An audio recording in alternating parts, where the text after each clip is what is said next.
morning. Good morning. Good morning. Good morning. Good morning. Good morning. Always good. There it is.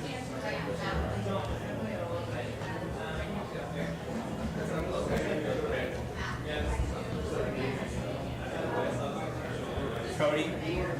Cody. Cody.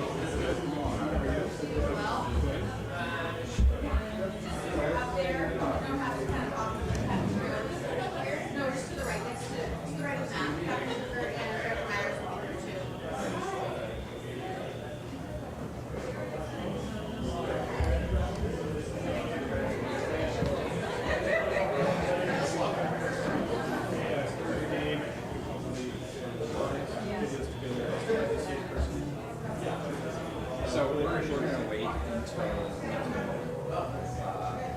until these guys, they're standing there racing, but I don't think that's gonna last. Sure.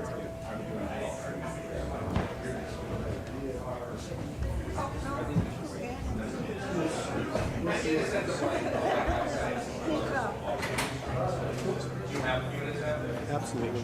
Whatever you want. Good to see you.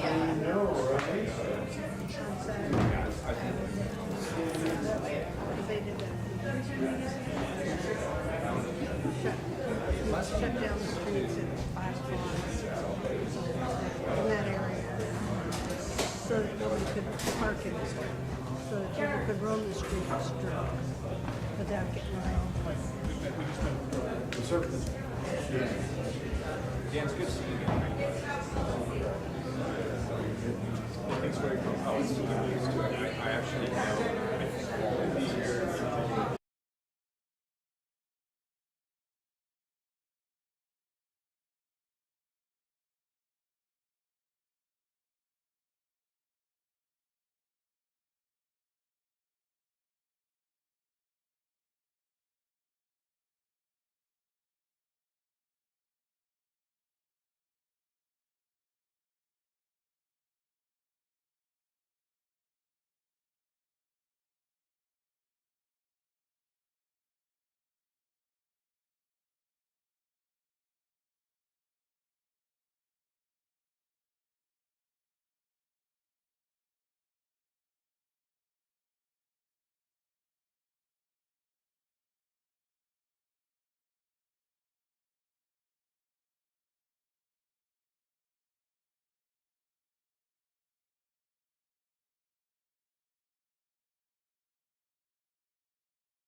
Have a stand over here. What do you want? Yeah, for this, let's just everybody stand here. I think there's some space if that works, and I'll just call everybody up one by one.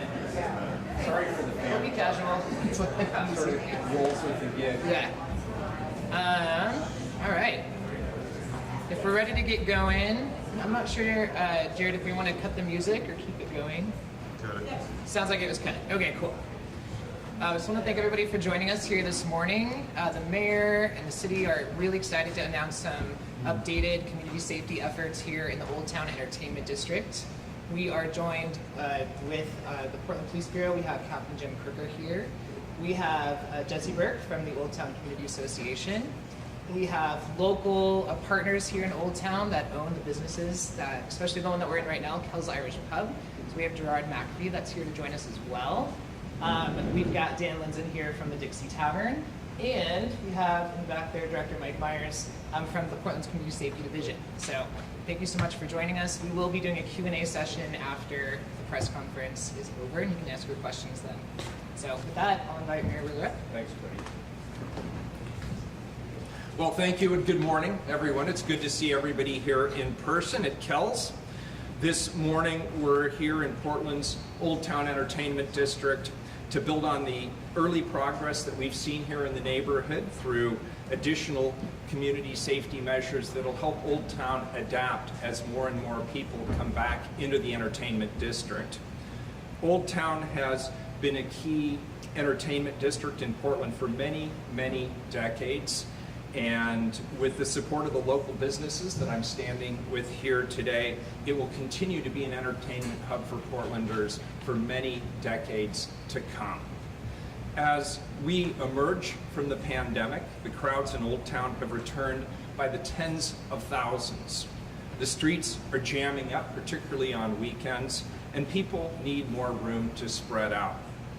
As visitors are back patronizing Old Town's entertainment district, we need more sidewalks.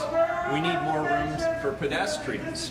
But in lieu of that, what we're actually going to do is close lanes and streets to give people the elbow room that they need to move around more freely and enjoy themselves. This also has an obvious public safety advantage.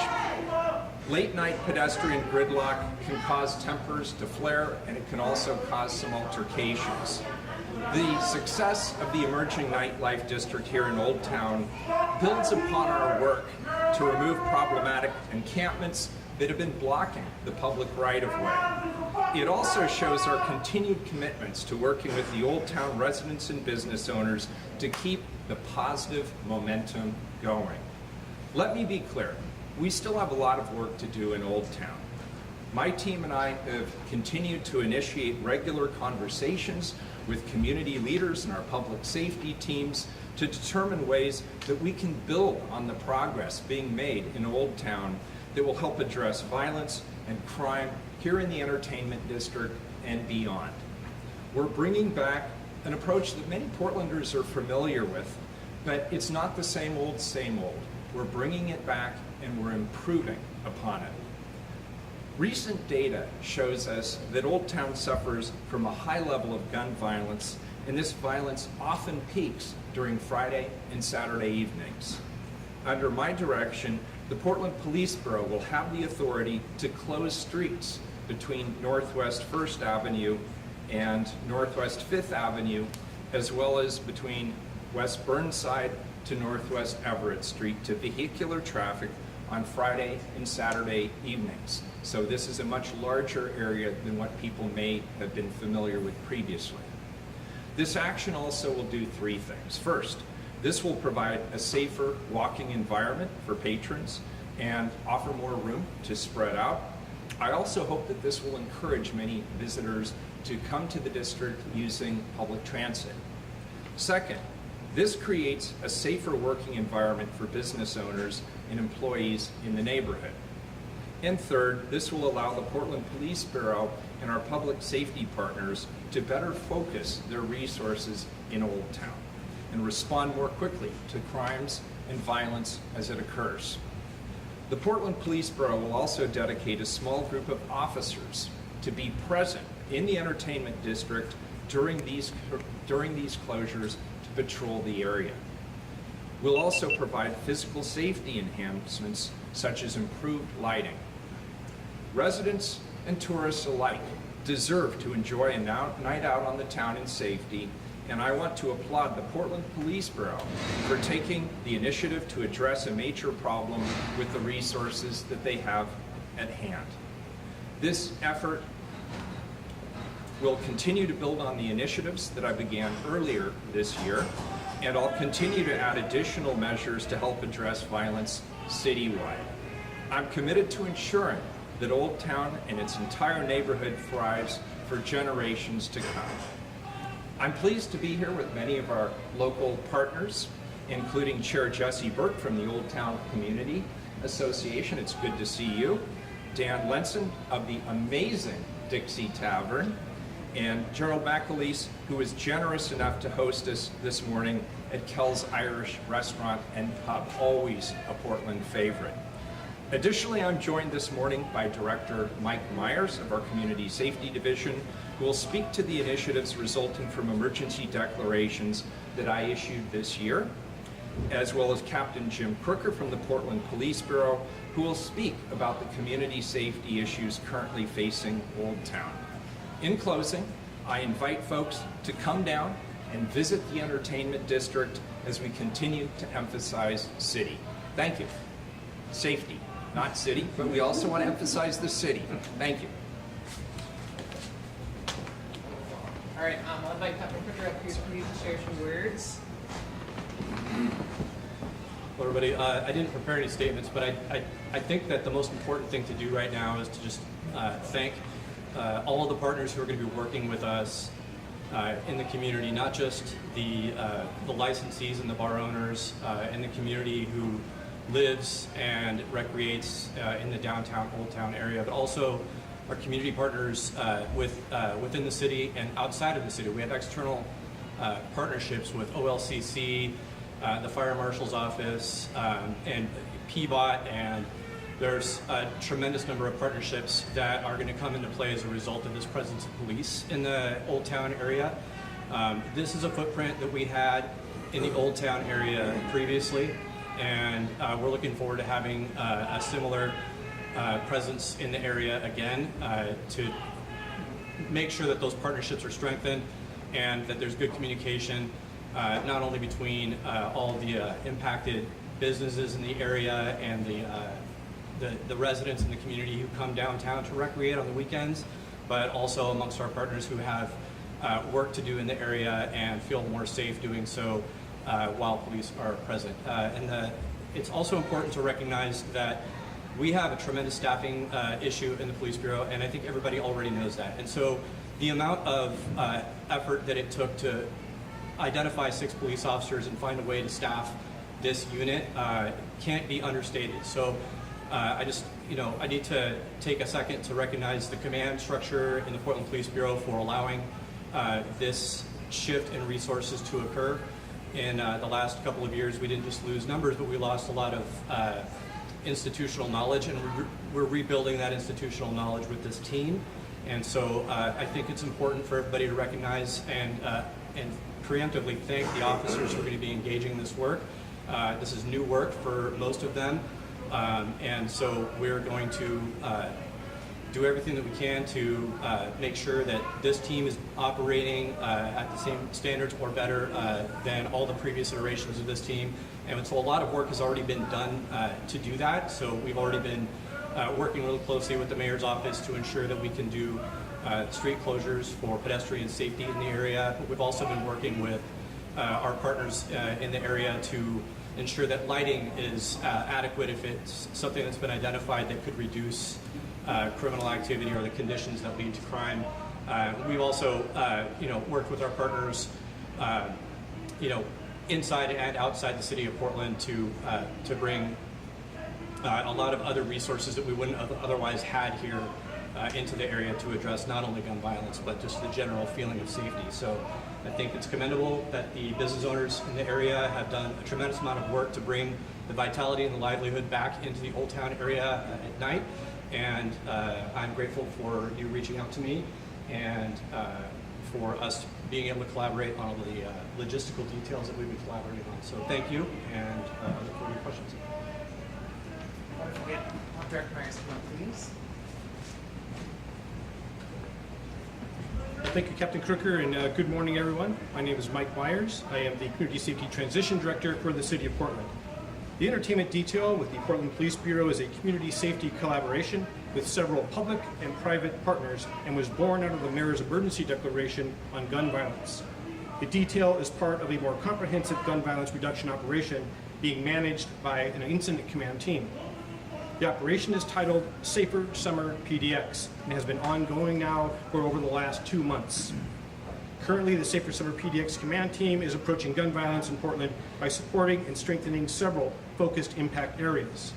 First is the focused intervention team and the enhanced community safety team with oversight by the community oversight group. This team focuses on identifying individuals who are committing this gun violence in Portland and making the necessary arrests. The teams are working with the Multnomah County District Attorney's Office, who is in the process of positioning 3 community-focused attorneys in the city of Portland. 1 in downtown, 1 in East Portland, and 1 we intend to share with the city of Gresham. The command team is also investing heavily in focused community outreach. The Office of Violence Prevention has received $10 million over the next 2 years to fund violence prevention efforts in identifying gun violence impacted areas. Recently, Mayor Wheeler allocated an additional $2.4 million for the Safer Summer PDX initiative, intended for immediate focused investment into communities struggling with gun violence. These dollars are being used to support community projects and the hiring of what we call credible messengers who have relationships with people impacted by gun violence. We are also working closely with the Portland Bureau of Transportation, the Bureau of Development Services, Civic Life, Multnomah County District Attorney's Office, Multnomah County Public Health, and other regional and federal partners to do everything we can to reduce gun violence in the city of Portland. This includes working with the newly formed Street Services Coordination Center established by the Mayor's Emergency Declaration on Homelessness to focus efforts on identifying and removing large, problematic homeless encampments that are engaged in criminal activity, including gun violence. Everywhere we go, we ask, are we doing everything we can to reduce gun violence in this city? We listen to every suggestion, every idea, and the incident command team moves to act wherever we can. The entertainment detail is a great example of this, and we are excited to see the detail start this very important work. Thank you all for making this community safe. Thank you, Cody. All right, well, Jesse Bergkamp from the Old Town Community Association, please. Thanks, Mike.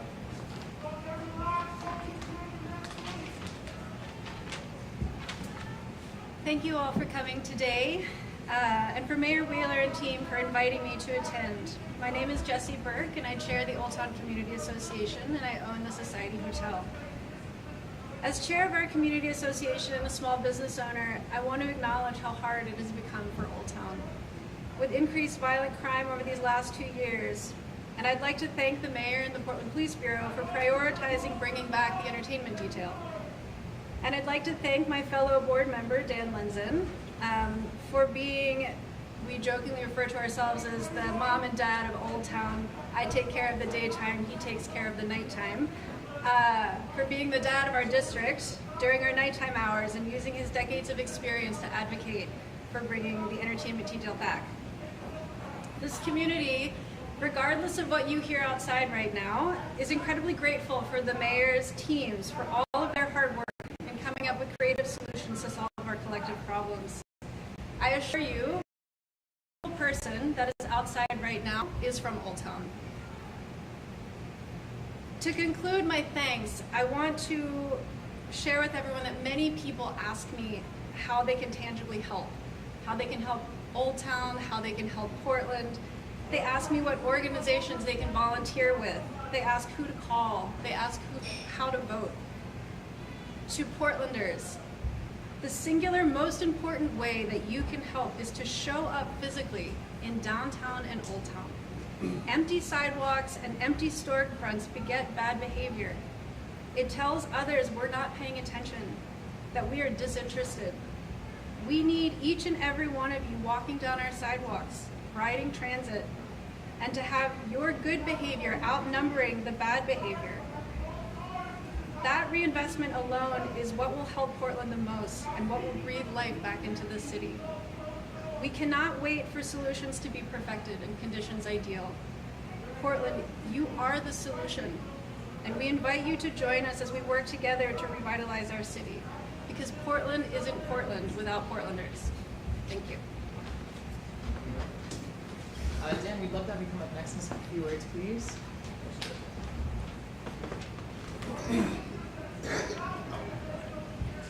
Hello, my name is Dan Lenzen. I'm a co-owner of the venue Dixie Tavern, Northwest 3rd and Cooch. Longtime property owner and employer in Old Town, many of those having been in the hospitality. At one time, I was a neighbor to our host today, Gerard. I'm also a board member of the Old Town Community Association with Jesse. And my first job in the hospitality business was just feet from here in the spaghetti factory. Let me give you a little background for today.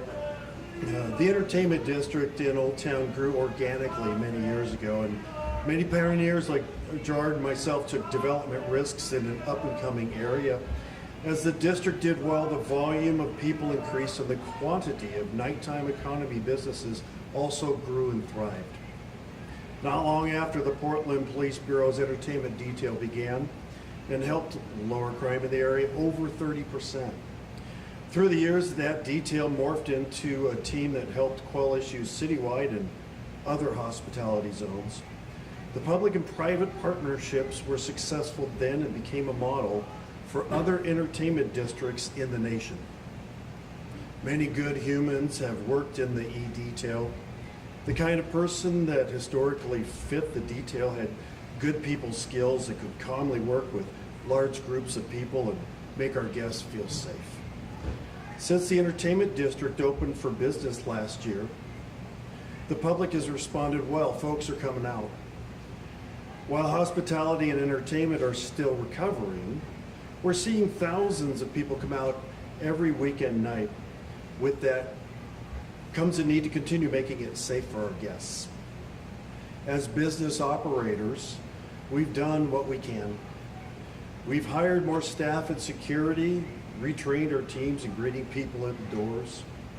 As a community, we've come together to make pedestrian plazas free of vehicular traffic throughout the Old Town District. Private security teams have helped to give the area a sense of safety. We've seen successes with these and other efforts, yet there's more we all can do. We've been advocating for this e-detail for a long time now. We'll be repartnering with our police bureau to take things to the next level of hospitality and entertainment. We're thankful for this opportunity, and we'll combine all of our efforts with this new team to improve the city's entertainment district.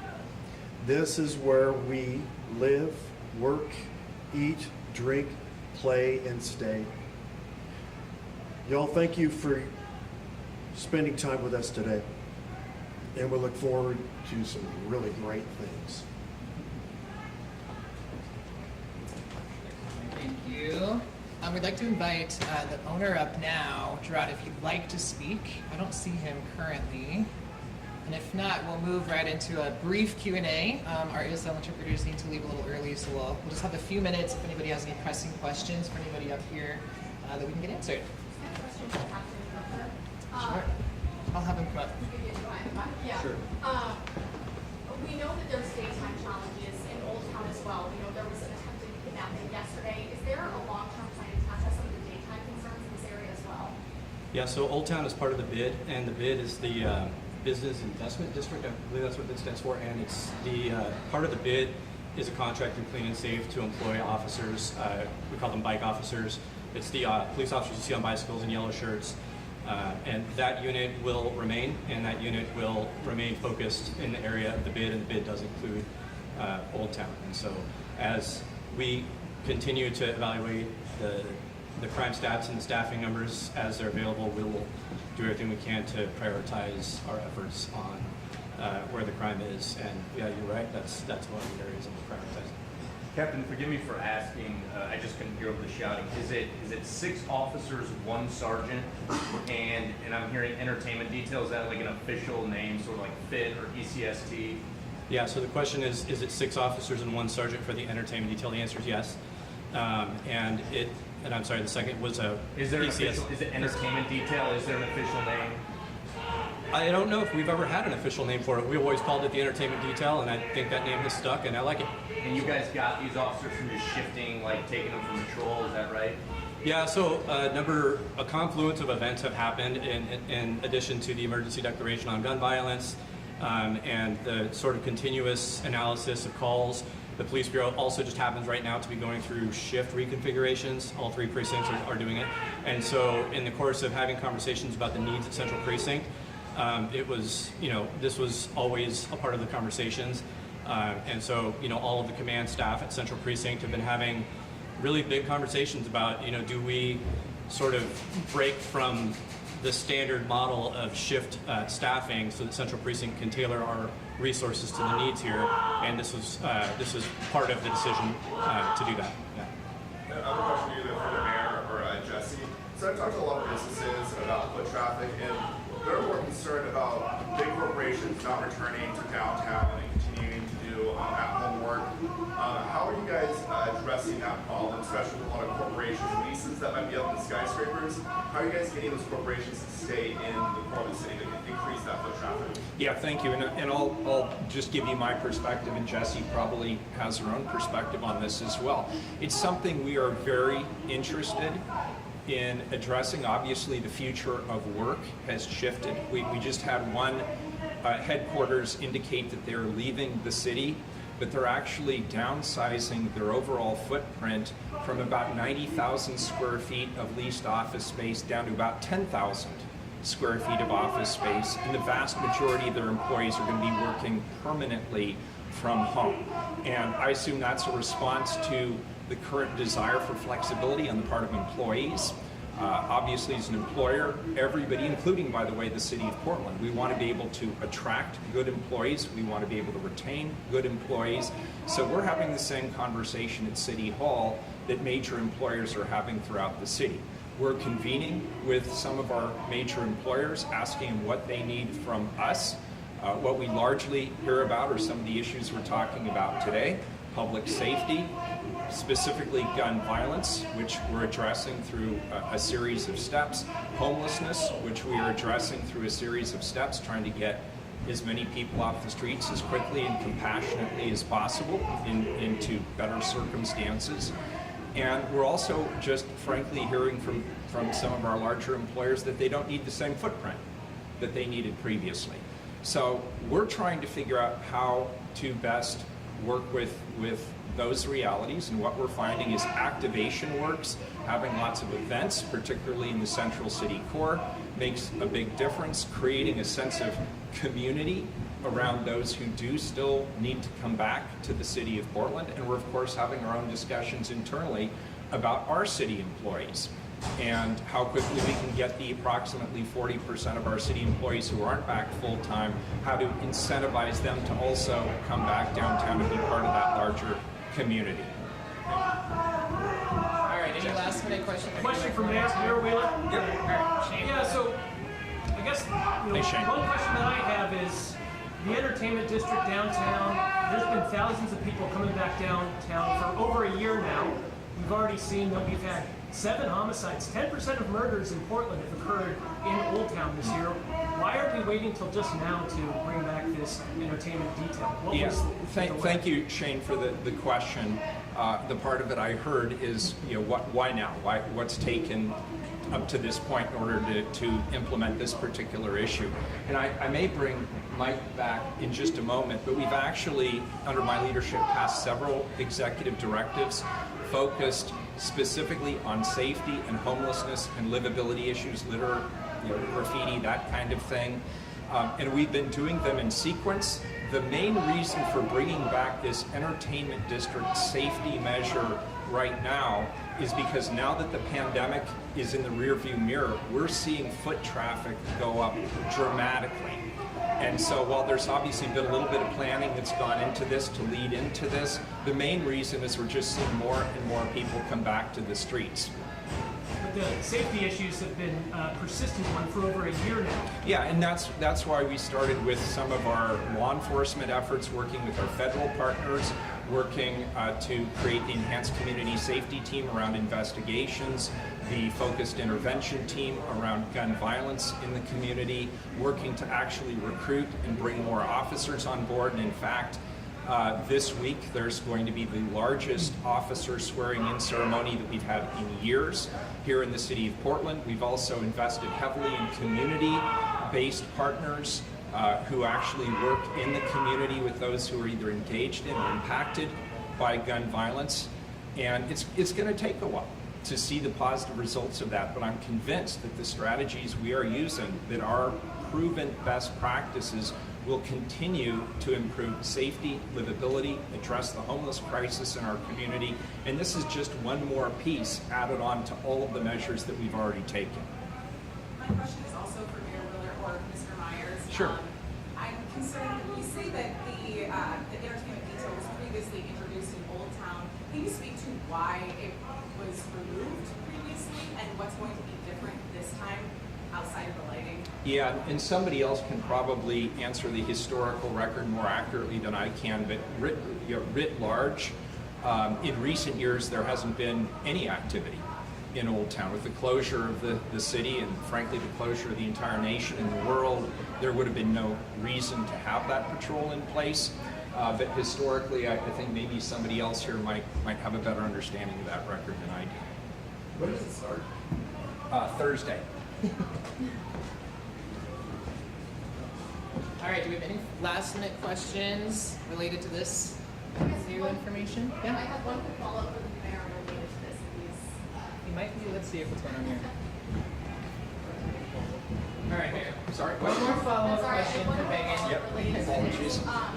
You had mentioned the use of lighting and closing off streets. Yeah. Is there any chance that those types of initiatives could move over to the southeast side? Oh, absolutely. Dealing with gun violence? Yeah, we're actually doing these types of things all across the city, and Mike's probably best positioned to talk about that. But it's, you know, we're in Parkwood Rose, we're in Hazelwood, we're in other parts of the city. We're focusing this press conference on Old Town, but it's not exclusive in terms of our actions to improve public safety. And Mike can talk. Mike, do you want to expand your mayor's please? Sure, I think the mayor covered it really well, but there are key locations that we are focusing our efforts in. And if you remember early on, the mayor asked us to go out and seek an outside third party to evaluate and describe what is our gun problem, where is it occurring. That was the California Partnership Report that we often reference. So we're also working with a gentleman by the name of Jonathan Jay with the Boston University. In tandem with these two groups, we're identifying where these locations are that the gun violence is really occurring and where we should focus our concerted efforts and our investments. So those locations are outside of the downtown area here. Like your question was, what other areas? Park Rose, Sumner Roseway, Hazelwood, Mill Park, Powellhurst Gilbert, and Centennial neighborhoods.